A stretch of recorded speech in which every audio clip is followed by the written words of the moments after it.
And most humans are completely unaware that there is a dimension of consciousness in them that is deeper than their personality, their personal self. So they are trapped on the surface level of reality, and that is not a pleasant place to be. We confuse signs, words, numbers, symbols, and ideas with the real world.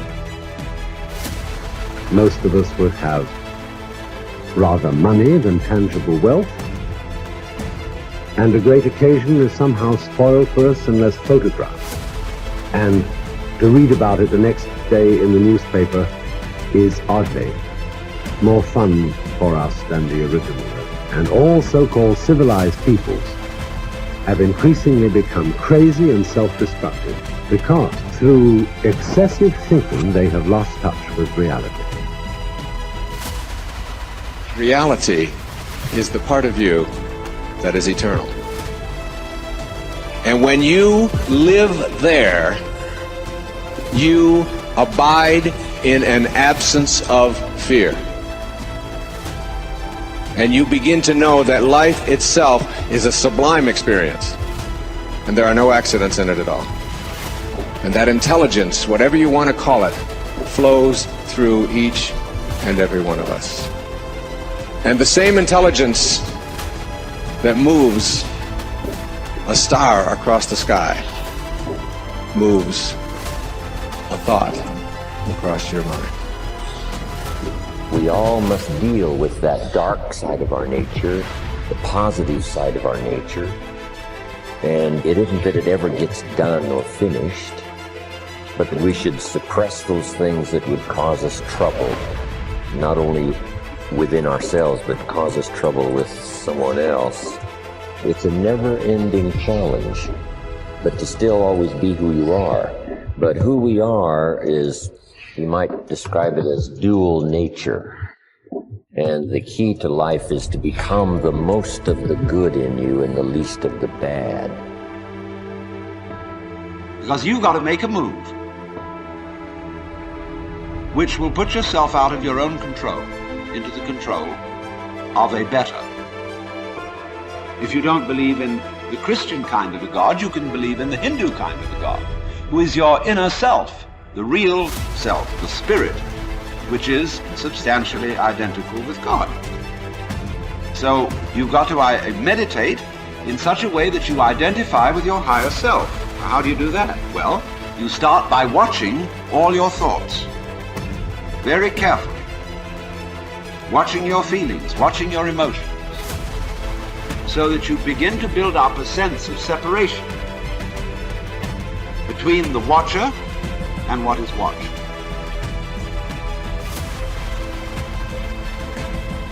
You cannot change conditions or circumstance. You don't have to let them control you. We can't control what's going on outside, but we can control what's going on inside. Unfortunately, I don't think many of us have been raised to really understand that. And it's a lack of understanding that's causing all our problems.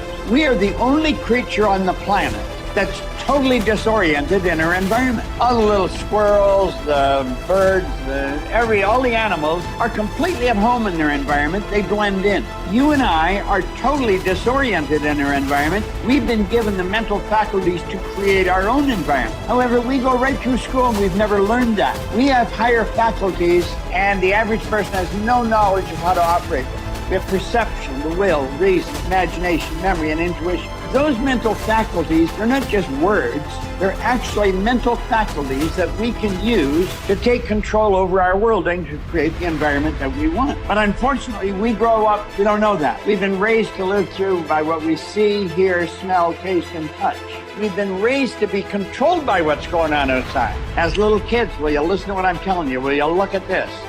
And so it's all outside. I think we're raised in ignorance, actually. There's a very small percentage of the population that have a reasonably clear understanding of who they are and what they're capable of doing. But the ones that do are in the minority.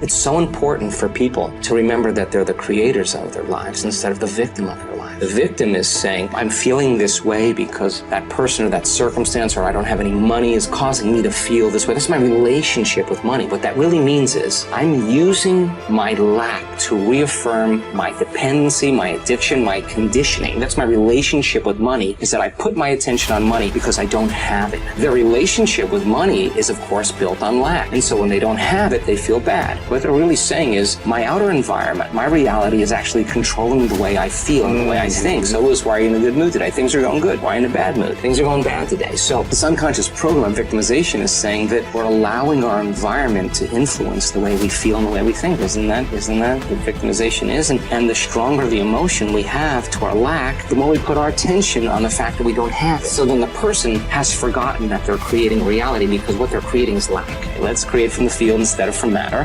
Get a coherent heart, get a coherent brain, relax in the heart, and energy moves right into the brain. We've measured this 1,000 times, and all of a sudden the person moves into these beautiful, elegant brainwave states where they're super creative, right?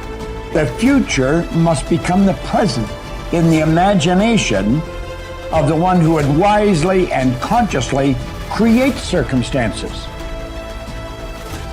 I think right now everybody wants to create circumstances because they don't like the ones they find themselves in. But you see, you cannot change the circumstance you find yourself in. You can only change your perception of them. And when you do that, you change the circumstance. So we say here, the future must become the present in the imagination of the one who would wisely and consciously create circumstance. We must translate vision into being. Thinking of into thinking from. Imagination must center itself in some state and then view the world from that state. See yourself where we want to be and then be there. Thinking from the end is an intense perception of the world of fulfilled desire. That is so cool. Thinking from the end is an intense perception of the world of fulfilled desire. So what are we doing? We're building a goal, and then we see ourselves already having accomplished the goal. Thinking from the end is an intense perception of the world of fulfilled desire. Already got it. I don't have to get it, I've already got it. That's an intense perception of the world of fulfilled desire. In other words, you got it. It's here. Now think. Are you thinking from the end or are you thinking of the end? If you're thinking of the end, your thinking is way out there. If you're thinking from the end, you're part of it. See, the end result has already happened in our mind. We're created beings. We're God's highest form of creation. We can create in our consciousness the kind of person we want to be and then be that person. And that's what he said here. We must translate vision into being. So we don't just visualize it, we be it. The longer you're conscious of that energy, the more you draw that future to you. What does the synchronicity mean? It means whatever you're doing inside of you is producing that effect outside of you. Pay attention to what you did. Keep doing do more it again. Yeah. So generate a little bit more abundance. Just do it for an experiment. Now, when the synchronicity happens, do you think you feel suffering or do you think you feel a little excitement? You feel inspired, right? Mm-hmm. So then that synchronicity is saying, use this energy, use this feeling. It should be easier for you to feel this now and go back and do it again. We'll keep the experiment going. And here comes the promotion, here comes the email, here comes the person you meet at the right time, yes. Right? Well, we have something happening here, and then that becomes the momentum, right? So then we generate abundance. That's how we do it. We generate abundance, right? So then if you have an hour meditation where you're tuning into your abundant future, but then you're spending the other 15 hours a day in lack, don't expect anything to change. You defaulted. Mm-hmm. You're back to the old energy. And if you say it's that person or that circumstance or that bank account, I'm going to say you're back to the unconscious program of being a victim, right? So then let's go a step further.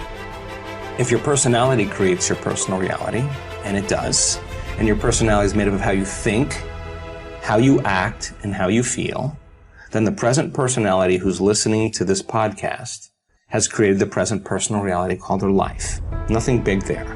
Which means if you want to change your personal reality, you're going to have to change your personality. Right. Nothing changes in your life until you change.